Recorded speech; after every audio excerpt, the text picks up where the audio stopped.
Hello and welcome to the Christ Baptist Church devotional. We're going through the book of Genesis, and having gone through Genesis 1 through 12 now, we're making our way through Genesis. We're going to cover 2 chapters today because we're getting some longer stories and maybe not quite so much happening in each chapter, so we got to combine that. But to help you really understand what's happening with the flow of Genesis, as it's telling us about from creation on to now how God is unfolding his plan in the world. And one thing I just want to tell you, this is not just a book of beginnings and creation and so forth. This is the book that really tells us what God's plan is and how it's unfolding. We see in chapter 1 God creating the earth. Chapter 2, God being very good in giving man work, a purpose, and marriage, the relationship. And then the complete rejection of God's goodness by man because he was tempted by Satan and just believed in Satan's lies that God is not good, and that totally corrupted Adam and Eve and all their children from that point on. But God has a promise. It said, her seed will crush your seed. And we're going to see that the rest of the Bible, it's unfolding in Genesis. And so we see the desire for a seed. We saw that in Genesis chapter 4, verse 1. Eve thought she now had the seed that was going to crush Satan, her first child. Well, that wasn't going to be the first seed. That was Cain, and Cain, then they had another son, Abel, and Cain killed Abel. So now, really, they've shown that Cain can't be the seed because he's a murderer, and Abel is dead. And so they eventually had Seth, whose name means appointed, and they had Enosh.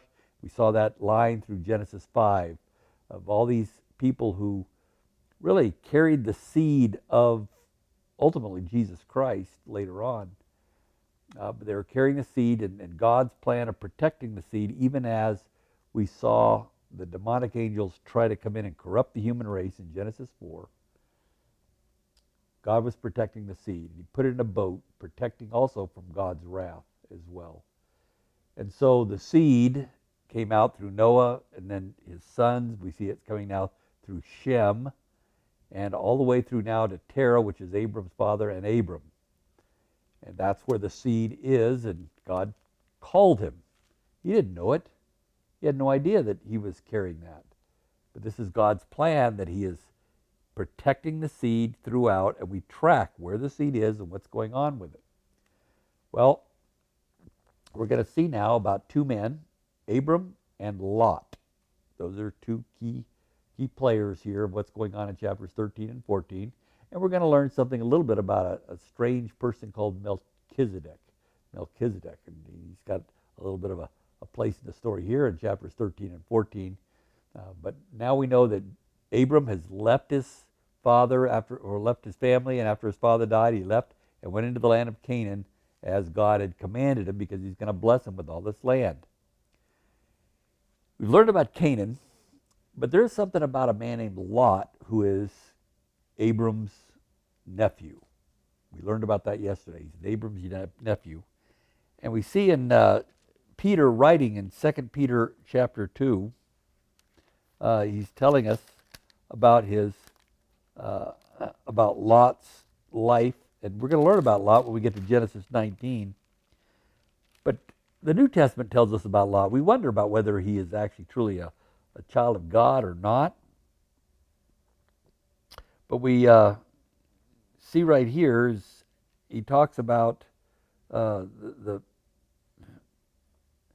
dealing with the sparing angels when they sinned in verse 4 of chapter 2 of 2 Peter, and did not spare the ancient world, but preserved Noah, a preacher of righteousness, with 7 others when he brought a flood upon the world of the ungodly.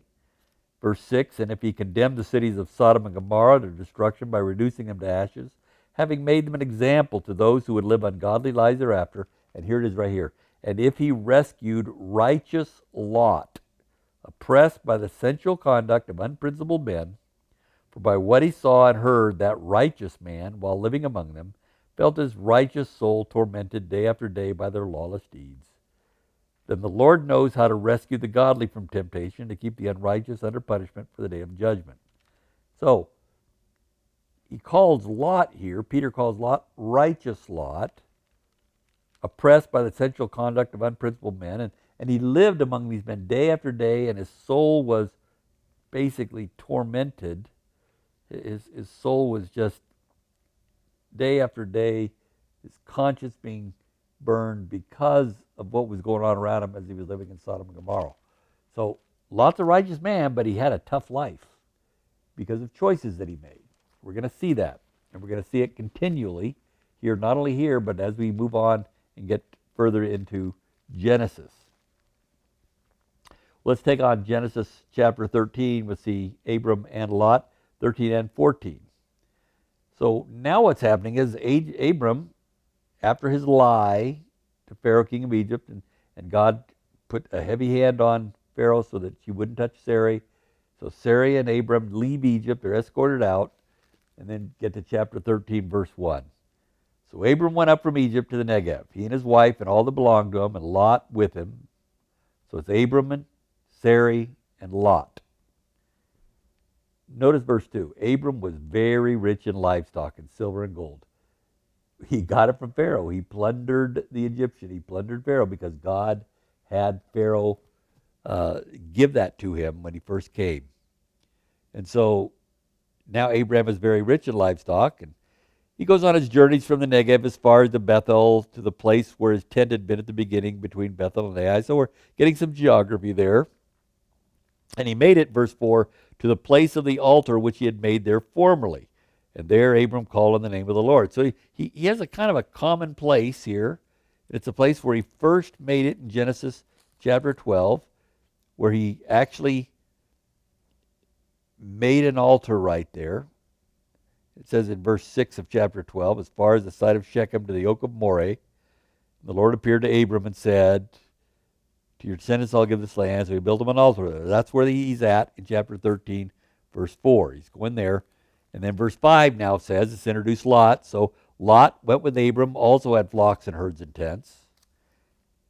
Now, they were so wealthy, the land couldn't sustain them. They had livestock. And you know, when you have cows and cattle and goats and all that, you need a lot of land. Sometimes you need 2 or 3 cows only per hectare. I mean, that's a lot of land that you're going to need. And so Lot also had flocks and herds and tents. Verse 6, and the land could not sustain them while dwelling together, for their possessions were so great that they were not able to remain together. Well, when you're cramped, and you're cramped in those spaces, it's kind of tough. You know, your cattle, your goats, your sheep, it's all mixing in together. So verse 7 says, there was strife between the herdsmen of Abram's livestock and the herdsmen of Lot's livestock. So the people working for Lot and working for Abram were starting to fight because they're worried about their possessions and their animals. And then we get this little note here. It says, now the Canaanite and the Perizzite were dwelling then in the land. Just want to know, this is Canaanite territory. The Perizzites are there too. But Abraham's there. So it's just letting us know this is who's there, and God's given it to them to wipe out the Canaanites. Verse 8, so Abram said to Lot, this is the uncle saying to his nephew, please let there be no strife between you and me, nor between my herdsman and your herdsman, for we're brothers. Is not the whole land before you? Please separate from me. If to the right, then I'll go to the right. If to the right, then I'll go to the left. So you go one way, I'll go another. Verse 10, Lot lifted up his eyes and saw all the valley of the Jordan, that it was well watered everywhere. This was before the Lord destroyed Sodom and Gomorrah, like the garden of the Lord, like the land of Egypt, as you go to Zor. A town named Zor was there. So Lot looked and he saw, man, it's green everywhere by the Jordan River. It is amazing. It's well watered everywhere. This is the place to be. So Lot took the best place. Verse 11, so Lot chose for himself all the valley of the Jordan, and Lot journeyed eastward. Thus they separated from each other. So now they're going, the herds are too close to each other, and then they separate out. As we get to verse 12, I want to show you an observation here as we get beginning in verse 12. Abram settled in the land of Canaan, while Lot settled in the cities of the valley and moved his tents as far as Sodom. It's an important statement right there. You like the valley. He liked all the green and everywhere, but you know what really attracted him was the lights of the cities of Sodom. And he moved his tents as far as Sodom. Now, why is that important? Well, because look at verse 13, the very next verse. Now the men of Sodom were wicked exceedingly and sinners against the Lord. Abram was setting up altars to the Lord. Lot was with him. Lot would have known. He knew about the Lord. He was a righteous man, Peter calls him. So they knew about the Lord. They were worshiping the Lord. They were not idolaters anymore. And the men of Sodom were wicked exceedingly and sinners, not just sinners, sinners against the Lord. And where did Lot move his tents? As far as Sodom. Well, that's what Lot did. He chose his real estate. He chose where to put his home, not out where the green was, but in close where the attractive culture, city life was. Verse 14, the Lord said to Abram, after Lot had separated from him, now lift up your eyes and look up from the place where you are, northward, southward, eastward, and westward. For all the land which you see, I will give it to you and your descendants forever. I'll make your descendants as the dust of the earth, so that if anyone can number the dust of the earth, then your descendants can also be numbered. Arise, walk about the land through its length and breadth, for I'll give it to you. And then look at this verse. Here's what you want to do. You want to notice the same words here. Then Abram moved his tent and came and dwelt by the oaks of Mamre, which are in Hebron, and there he built an altar to the Lord. So he moved his tent by the oaks of Mamre, where he was able to make an altar to the Lord. Lot moved his tents as far as Sodom to get right in the middle of a culture where sinners they're wicked and they're exceedingly wicked against the Lord. So Lot chose to be with all these people who are against the Lord, and Abram chose to be in his own place where God gave it to him. It's going to get really good in the future, but right now it's the second choice because Lot took the good place. Abram moved his tent, came and dwelt by the oaks of Mamre, and there he built an altar to the Lord. So Abram's mind is set on that. And you'd think Lot would have done that, being with Abram, because Lot knew about the Lord, especially since Abram had this experience where the Lord came to him and called him out and talked to him. You'd think Lot would be like, wow, man, this is so real. We're not idolaters anymore. This is so real. And my uncle really had this connection to God, and we're walking and we're experiencing him. He was, but he was attracted to what? He was attracted to the city of Sodom, where the men were exceedingly wicked against the Lord. Abram was singularly focused. I'm going to go where I can make an altar to the Lord undisturbed. That's what we see in chapter 13. Two men, two paths that went along. They're going along the same way. Then we get to chapter 14. Chapter 14 has some excitement in it here, but it's as a result of what's coming out. Well, I want to summarize chapter 14 verses essentially 1 to 10. And here's what's happening, because there's a lot of repetition in the Hebrew, a lot of names, difficult to pronounce. But chapter 14 verses 1 to 10, it kind of reads like this. Excuse me. There was a king named Amraphel, king of Shinar. That should sound familiar to you, right? Shinar. Shinar is back, Tower of Babel, right? It's those people there.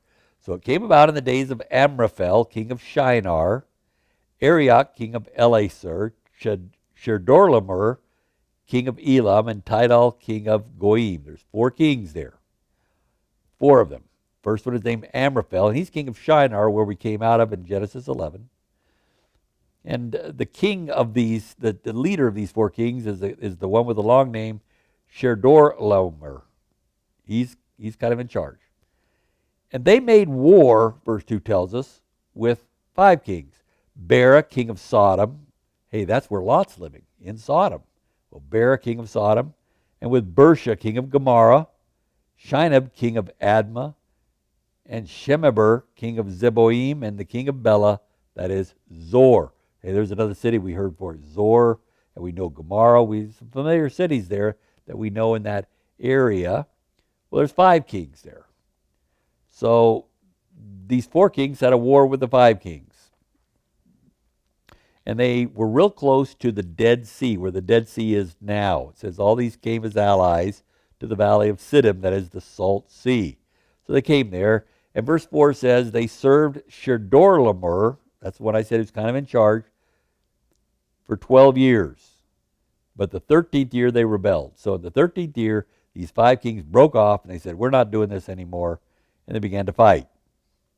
So in the 14th year, Chedorlaomer and the kings that were with him, they came and they defeated some of these people called the Rephaim and the Zuzim and the Emim. These are all product of the Nephilim. These are all still in the land of the Canaanites and all the people who are corrupted.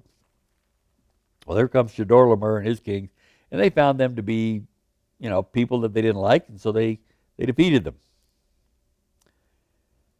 Well, they came back, and they were starting to go on a warpath, and then they came and turned to the king of Sodom and the king of Gomorrah. In verse 8 tells us these 5 kings now that had rebelled, here comes Chedorlaomer, and they went out and they had a big battle. And what this tells us is basically that verse 9, these 5 kings went against these 4 kings. It says in verse 9, 4 kings against 5. And the valley of Siddim was full of tar pits. And the kings of Sodom and Gomorrah fled, and they fell into them. But those who survived fled to the hill country. Big, giant pits of tar that were there that go deep. And these are very real. And I just want to share with you, I've seen these tar pits, not these here, but in the city of Los Angeles, California, has tar pits that have been there from this time. And they're just big pools, pits of tar that go deep, deep, deep, deep, deep. And out of these tar pits, they have taken there's human skeletons there. And they've actually had, and I've seen them here, saber-toothed tigers. Long front teeth, 15 centimeters, long front teeth. Coming out of these cats that are somewhere the size of between a leopard and a lion. They're in these tar pits. So animals fell into them and they sink and they go in, they're preserved. So these tar pits are there and it's really dangerous because you can't get out and then you sink and then you're done. That's what these tar pits are. And it talks about these tar pits are there. So they went and they took these 4 kings, defeated the king of Sodom and king of Gomorrah, and took all their stuff. And they fell into these tar pits, king of Sodom and Gomorrah. That's why they lost. They're getting away and they fled and they got in these tar pits. So Chedorlaomer, what he did was they took all the goods of Sodom and Gomorrah and all their food supply and departed.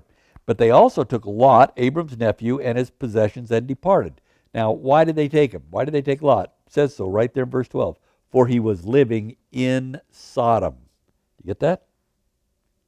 Living in Sodom. What did it say back in chapter 13? What it says back here in chapter 13 is he moved his tents as far as Sodom. So he's on the outskirts of Sodom. Now we see he's actually moved into the city. He was living inside of Sodom, which is now why he was taken captive. See, he's attracted to the culture which has wickedness against God, but Lot really liked the culture that came with all that wickedness. He's a righteous man, Peter tells us. He's a child of God, but he's attracted not to the things of God. He's attracted to Sodom and the things in Sodom. But he doesn't like what people are doing, so he's tormented day after day because of the choice that he made. He's attracted to not what God has given him. See, he's starting to believe the lie that God is not good, so he's wanting what God is saying is sinful. Well, he got taken captive.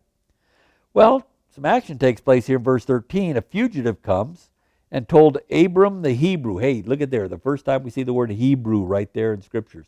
Abram the Hebrew. From the verb heber, which would mean to pass over, to cross over. That's what Abram did. He crossed over into Canaan. So he came and told Abram the Hebrew that he was living by the oaks of Mamre the Amorite, brother of Eshcol and brother of Aner, and these were allies with Abram. So Abram was living in peace in this land he knows that God's given him. He's content, he's worshiping the Lord, and he's got allies. So he's been working on the right things. His nephew Lot's been working on the wrong things in Sodom. So he's told that Lot's been taken. He says, when Abram heard that his relative had been taken captive, he led out his trained men, born in his house, 318, and went in pursuit as far as Dan. Don't you like that? Not like about 500 or 1,000. It was like 318. That's how many there were. Not 320, not 350, 318. That's what the Bible tells us. I think that's wonderful what it does. It tells us there. And then he divided his forces against them by night, he and his servants, and defeated them. So Abram and his 318 men defeated Chedorlaomer and his kings and allies. That's pretty impressive. Abram was a pretty good fighter.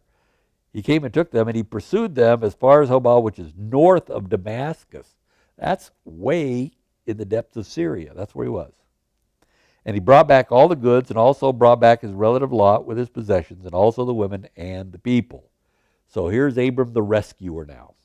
Takes his nephew Lot out of Sodom and brings him back. Brings him completely back. Takes him into the fold.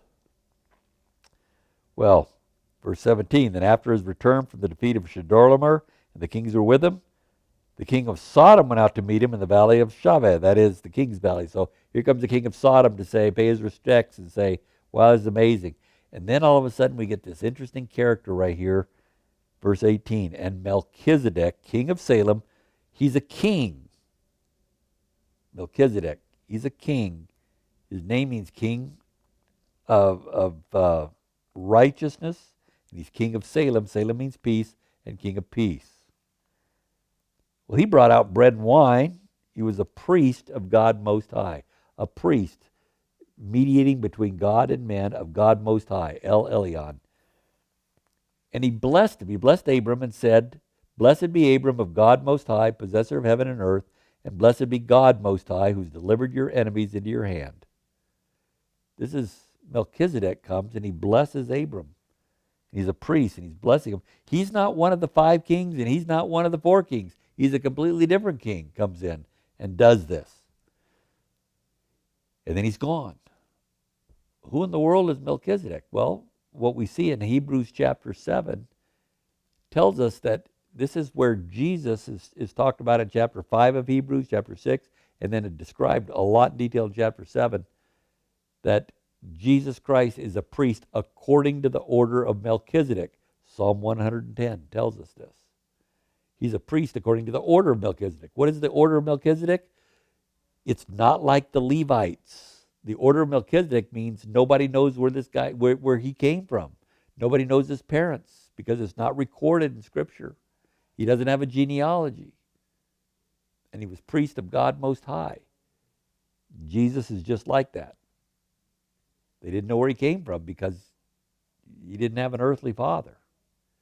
Got no genealogy, which means he's the priest of all of us, and he's not a Levite. You see, God set the priesthood to be the Levites. He's not a Levite. That's why Melchizedek here is to give us the picture of Christ being able to mediate for all of us for all time. And so Melchizedek did that. He blessed him. And not only that, in verse 20, he says he gave him a tenth of all. Now what this says, in Hebrews chapter 7 qualifies this, says Abram actually gave a tenth of his wealth to Melchizedek, not the other way around. So Abram, who's like really great, he's going to be made, his name's going to be great before God, he actually tithed to Melchizedek, which tells us about that priesthood, how valuable it is to God. So that little story there is there to really show us about Psalm 110 and to show us about Hebrews 7, how it links together and explains a picture of Christ. Already we get a picture of the seed as the seed himself is going through Genesis.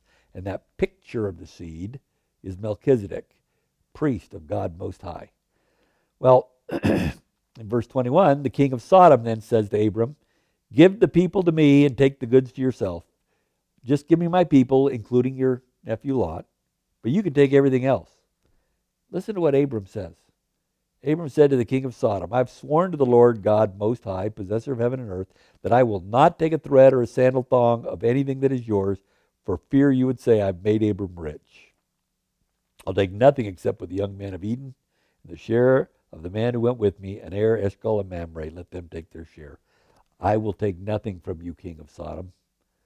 I came to get my nephew Lot. I didn't come to get you. I came to get my nephew Lot. And God is going to make my name great.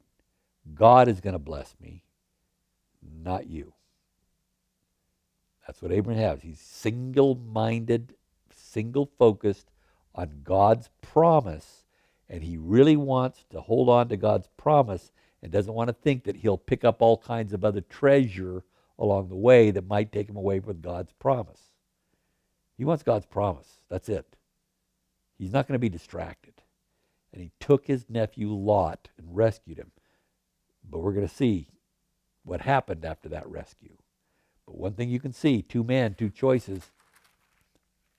They're both righteous men.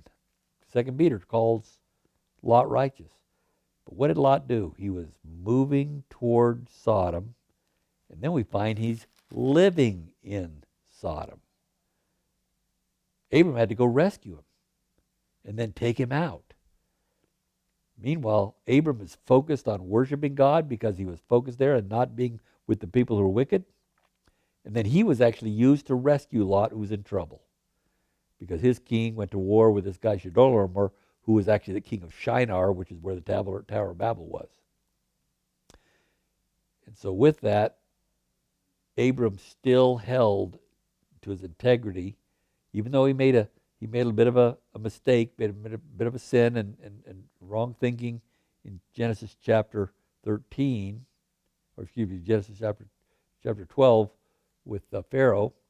Here he's saying, nope, I'm not taking anything from you. I get my wealth from God. Two men, two choices. What happened in them with choices? Abram said, I'm going to wait until God blesses me. I'll take what he gives me, because God let Lot make his choice first, and then God took Abram aside and said, now, this is what I'm going to give you. You get everything. Look around. You're going to get everything, and your descendants are going to get it all. And Abram has no children at this point. Lot, very excited about the world before him, sees what's going on in Sodom, sets his tents there, and then he goes and moves into Sodom. He's attracted to the world, and now he's stuck, and he almost got stuck in the tar pits. And his uncle Abram came and saved the day. All the time saying, I'm not going to take this worldly wealth. It's not mine because God didn't give it to me. I only take what I know God's given it to me. He knew when Pharaoh gave him the spoils, that came from God. I'm not taking this. I'm rescuing my son, my nephew Lot. So that's what we see. Two men, two choices, and how they lived and how it's going to play out. And it's going to show again as we get into the next number of chapters of Genesis. And so that completes here now what we learn out of Genesis 13 and 14. And we'll pick back up in one of the most important chapters of the Bible, Genesis chapter 15, about faith and how to be justified by faith alone. The whole basis of our salvation and how to know we're saved by faith. We'll see that on the next devotion. And we'll see you there in Genesis chapter 15.